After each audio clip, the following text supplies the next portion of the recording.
Depuis des siècles, pour diverses raisons, hommes, femmes et enfants, innocents ou coupables, ont été emprisonnés. Imaginez voyager jusqu'au Moyen-Âge et passer du temps à l'intérieur de l'un de ces lieux, je cite, non réglementés, souvent bondés, infestés de vermine, mal ventilés et mal égouttés. Bienvenue à la folie médiévale.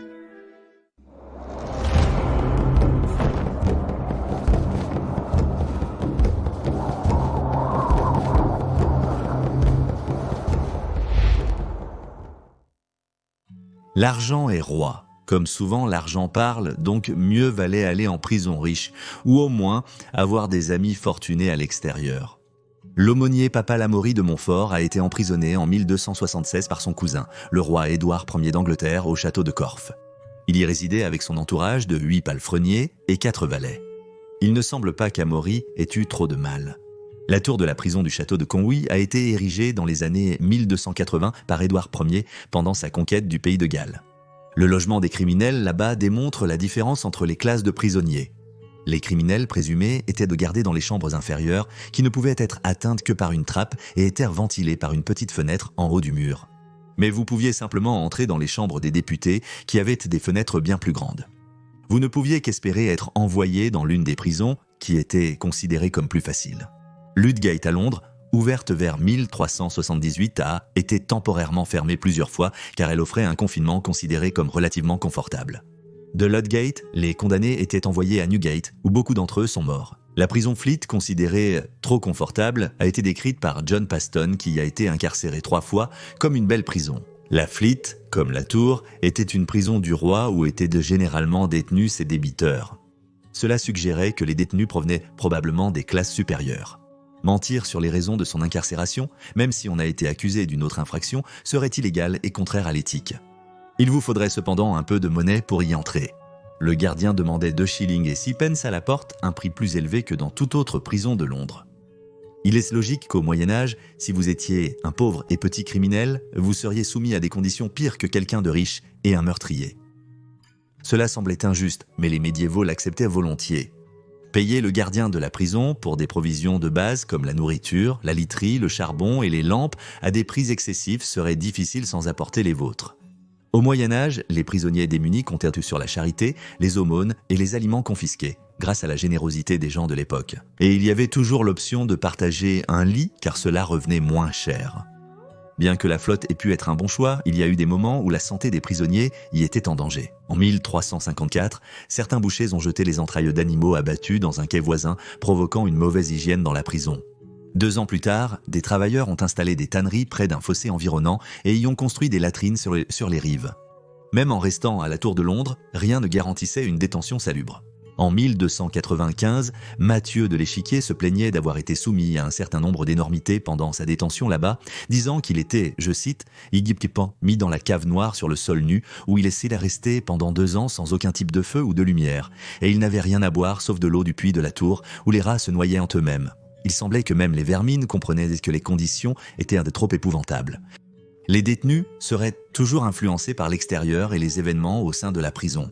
Des épidémies et des famines à l'échelle nationale comme celle de 1316 ont provoqué une forte augmentation des décès dans les prisons anglaises. L'eau de boisson impure était un problème récurrent et les maladies contagieuses comme la fièvre carcérale, qui est en réalité le typhus, étaient fréquentes.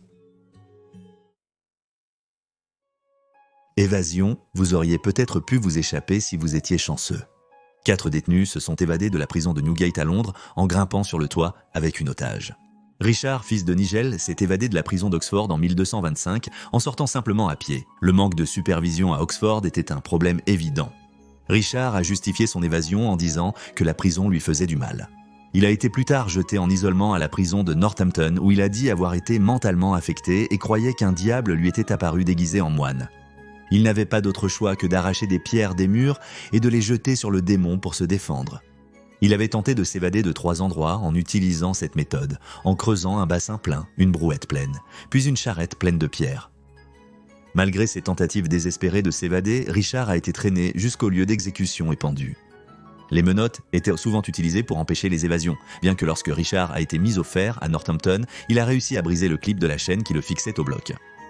John Blakeman a été emmené dans une tour à Canterbury en 1220. Malgré son enfermement au fin fond de la prison et le port de 3 paires de fer, il est parvenu à s'évader. Le terme fer pourrait désigner divers outils attachés au corps pour l'immobiliser. Cela pourrait être une chaîne autour du cou, des poignets ou des chevilles.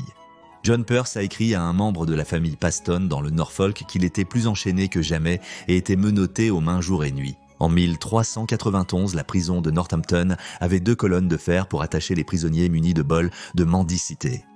À Hertford, en 1509, il y avait 3 grandes chaussures de fer et 3 paires de pouces qui ressemblaient étrangement à des instruments de torture. Il semblerait donc que certains gardiens n'hésitaient pas à brutaliser les prisonniers quand bon leur semblait. À la fin du XIIIe siècle, s'évader de la prison du roi n'était punissable de mort que si le crime pour lequel vous étiez détenu était un délit capital, donc cela valait souvent le risque. Avec un peu d'aide de vos amis, vous pourriez être en mesure de les faire participer à votre plan d'évasion. En 1281, pendant la révolte des paysans, des rebelles ont libéré un serf emprisonné à Rochester. À Londres, le gardien de Marshalsea a été exécuté par les manifestants. En 1450, lors de la révolte de Jack Cade, Newgate a subi des dégâts et son gardien a été condamné à une amende et emprisonné. Si vous étiez emprisonné pour dette, le gardien en serait également responsable. C'était l'une des meilleures conséquences d'une tentative d'évasion, la punition d'un gardien. Malgré quelques exceptions, la plupart des gardiens étaient cruels et avides, car le salaire était faible pour un travail ingrat. Les gardiens ne pouvaient subvenir à leurs besoins qu'en extorquant les détenus sous leur responsabilité.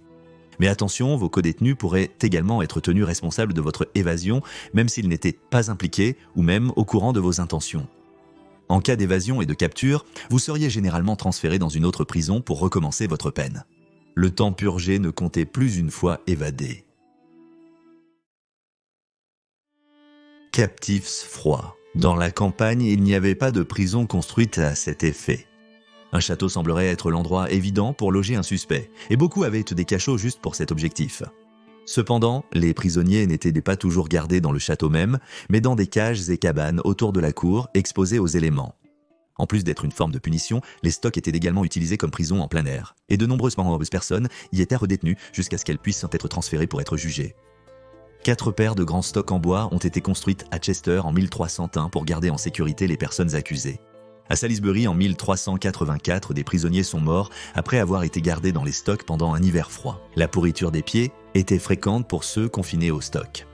Dans un cas du XIIIe siècle, un homme et une femme souffrirent d'une agrégation d'un pied. Souvent, cette putréfaction des pieds se produisait également à l'intérieur des prisons en raison de l'utilisation de fer aux chevilles. Il y avait des prisons séparées pour les ecclésiastiques égarés. Tout clerc accusé d'un crime pouvait plaider clergé et être jugé par un tribunal ecclésiastique plutôt que par un tribunal séculier. Le tribunal de l'Église était généralement plus clément, en pénitence en prison plutôt qu'en exécution ou mutilation, même pour les infractions les plus graves. Donc peut-être que si vous avez la tête tonsurée et lisez un morceau de la Bible latine, vous pourriez être en mesure de profiter de cette faille juridique. La cathédrale du ministre à York possédait une prison pour les membres indisciplinés de l'Église. York abritait également l'unique prison forestière connue, utilisée pour incarcérer quiconque enfreignait les lois de la forêt. En 1135, un homme nommé David était connu comme le larderaire du roi. Il était responsable de s'assurer que le roi avait assez de viande à manger lorsqu'il visitait York et était également le gardien de la prison forestière. Brumeux, puant et grouillant de poux, chaque fois qu'une pandémie ou une famine balayait une région, elles affectaient bien sûr les prisons.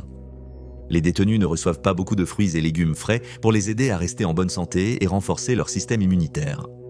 L'assainissement était quasi inexistant, même dans les prisons avec des latrines dédiées, et la ventilation était mauvaise, probablement pour tenter de confiner les maladies à l'intérieur plutôt que de laisser entrer l'air frais. Certaines des pièces avaient des feux, mais les cheminées n'étaient pas vraiment une chose avant le XVe siècle, même dans les maisons riches, donc l'air aurait été épais et désagréable avec de la fumée, bien qu'il y aurait au moins eu le bonus d'être un peu plus chaud. Les autorités étaient désespérées d'empêcher toute propagation de maladies hors de la zone confinée. Au Moyen Âge, un délinquant était vu comme un malade devant être isolé des membres respectables de la société. La surpopulation et le manque de nourriture étaient des problèmes courants dans les prisons médiévales. En 1306, la prison de Warwick était dite, je cite, « si pleine de prisonniers que beaucoup d'entre eux étaient morts et mouraient jour après jour ». Et à l'intérieur de Newgate, en 1341, c'était, je cite, « si plein de prisonniers qu'ils mouraient continuellement de faim et d'oppression, de famine et de maladie ». Les parasites prospéraient également parmi l'assemblée, souvent bondée de non lavés à l'intérieur des pièces mal ventilées et mal égouttées. À la prison de York, je cite, où les murs sont dits être couverts de poux. Dans une autre prison, je cite, les poux craquant sous leurs pieds faisaient un bruit tel que marcher sur les coquilles qui étaient éparpillées sur les allées du jardin.